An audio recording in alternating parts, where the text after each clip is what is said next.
प्रभु सियावर रामचंद्र की जय। आत्मसुख सहज व सोपे आहे, तर मग अनेक लोक वंचित का आहेत? अर्जुना, लोकांचे काय आहे? 100 मागे रुपया जरी व्याज मिळाले तरी ते अग्नीत उडी मारायला तयार असतात.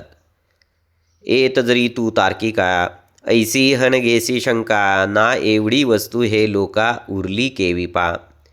एकोत्तरी याचिया वाढी, जे जळतीये आगी घालिती उडी, ते अनायासे स्वगोडी सांडिती केवी. तरी पवित्र आणि रम्य, तेवीच सुखोपाय गम्य, आणि स्वमुख परमधर्म्य, वरी आपण पा जोडे.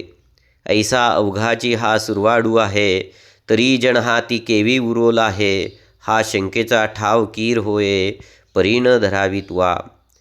तार्किक अर्जुना, मला माहिती आहे की तू शंका घेशील की हे आत्मसुख इतके सहज आणि सोपे मिळते, तर अनेक लोक मिळवण्यापासून वंचित का राहतात? भगवंत म्हणतात, कसे आहे अर्जुना, प्रत्येक मनुष्य प्राणी हा मृत्यूलोकात 100 वर्षाच्या सरासरी आयुष्य अवधीसाठी जन्माला येतो.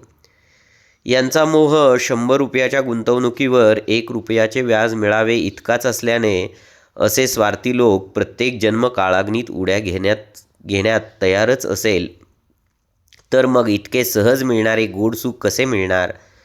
आत्मसुख हे पवित्र आणि रम्य तर आहेतच, पण ते स्वतःच्या स्वसुखातून प्राप्त होते, आणि हेच प्राप्त सुख म्हणजे माझे परमधाम आहे. म्हणून हे वीरा, असे परमसुख तू सोडू नको. समस्त मनुष्य मात्राचा धर्म हाच आहे की हे सुख पदरात प्राप्त करून घेणे.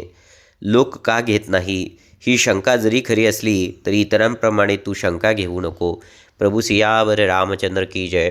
आपणा सर्वांना विनंती आहे, आपल्या ओम चैतन्य उपासना केंद्र वावरिरे या यूट्यूब चॅनलला सबस्क्राईब करा, लाईक करा, शेअर करा, बेल आयकॉनचे बटन दाबायला विसरू नका, कमेंट करायला विसरू नका. प्रभू सियावर रामचंद्र की जय.